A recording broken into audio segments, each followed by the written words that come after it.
भारत में अगर पति पत्नी दोनों स्वेच्छा से एक दूसरे से तलाक लेना चाहते हैं तो कानूनी रूप से ऐसा करना बेहद आसान होता है, लेकिन एक तरफा तलाक लेना बेहद जटिल है। कई बार एक तरफा तलाक लेना कोर्ट में मुश्किल होता है, लेकिन 8 ऐसे मजबूत आधार हैं जिनके ग्राउंड पर बेहद आसानी से कोर्ट से तलाक मिल जाता है। ये आधार पति और पत्नी दोनों के लिए उपलब्ध हैं। मैं हूं एडवोकेट सीमा वर्मा और आप देख रहे हैं लीगल लेंस बाय सीमा वर्मा। आज मैं आपको बताने वाली हूं वो 8 कारण जिनके आधार पर अदालत किसी को भी एक तरफा तलाक दे सकती है। सबसे पहला, व्यभिचार। अगर पति या पत्नी में से कोई भी एक दूसरे व्यक्ति को धोखा देते हुए किसी तीसरे व्यक्ति के साथ शारीरिक संबंध बना रहा है, उसके सबूत आपके पास मौजूद हैं, तो कोर्ट तलाक दे सकता है।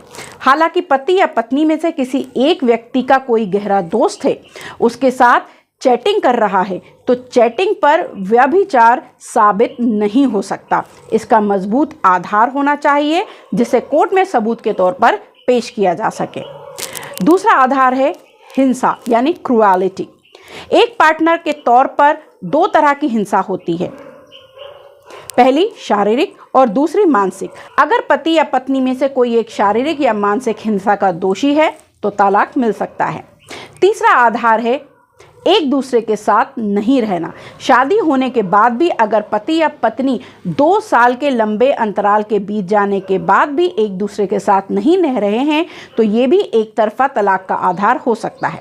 उदाहरण के तौर पर बात करते हैं कि अगर शादी होने के कुछ दिन बाद ही पत्नी मायके चली गई, पति के कई बार बुलाने के बाद भी ससुराल वापस आने को तैयार नहीं है और समय 2 साल के ऊपर का हो चुका है, तो इस आधार पर पति एक तरफा तलाक के लिए अदालत में अर्जी लगा सकता है। चौथा है धर्म परिवर्तन।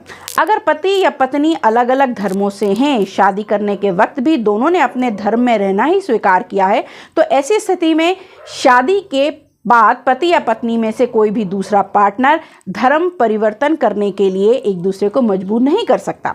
अगर ऐसा किया जाता है तो ऐसी स्थिति में एक तरफा तलाक लेने का कोर्ट में एक मजबूत आधार बन जाता है। 5वां आधार है संन्यास। पति या पत्नी में से कोई भी एक व्यक्ति अगर शादीशुदा जिंदगी को छोड़कर संन्यास लेने का फैसला करता है तो दूसरे व्यक्ति के पास कोर्ट में एक तरफा तलाक लेने का पूरा अधिकार है। माना जाता है कि शादी के बाद पति पत्नी दोनों पर एक दूसरे की पारिवारिक, सामाजिक और शारीरिक इच्छाओं को पूरा करने की जिम्मेदारी होती है।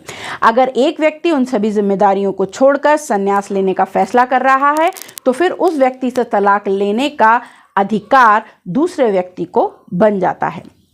छठा आधार होता है गुमशुदगी।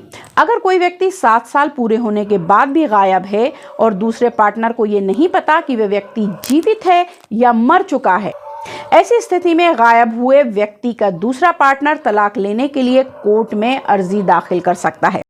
कोई भी व्यक्ति अपनी गुमशुदगी के 7 साल पूरा होने के बाद भी वापस नहीं आता तो कोर्ट मानता है या कानून मानता है कि वो अब जीवित नहीं रहा है। तलाक लेने का 7वां आधार होता है गंभीर शारीरिक या मानसिक रोग। अगर आपके पार्टनर को कोई गंभीर शारीरिक रोग, मसलन एड्स, लेप्रेसी या इस तरह की कोई बीमारी है तो फिर एक तरफा तलाक के लिए कोर्ट में अर्जी लगाई जा सकती है।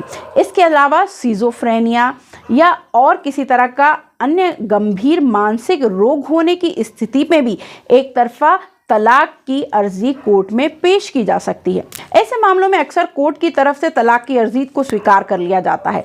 कोर्ट मानता है कि अगर पार्टनर को कोई ऐसा गंभीर शारीरिक या मानसिक रोग है जिससे दूसरे व्यक्ति की जान जा सकती है तो फिर ऐसी स्थिति में एक तरफा तलाक कोर्ट द्वारा दे दिया जाता है। 8वां आधार है नपुंसकता। कई मामलों में नपुंसकता के आधार पर भी कोर्ट द्वारा एक तरफा तलाक दिया गया है। याद रखिए, कोई भी व्यक्ति कोर्ट में यह कहकर नहीं बच सकता कि उसे कानून की जानकारी नहीं थी। Ignorance of law is no excuse. रोजमर्रा की जिंदगी से जुड़े कानूनों की जानकारी हम आपको देते हैं लीगल लेंस बाय सीमा वर्मा में।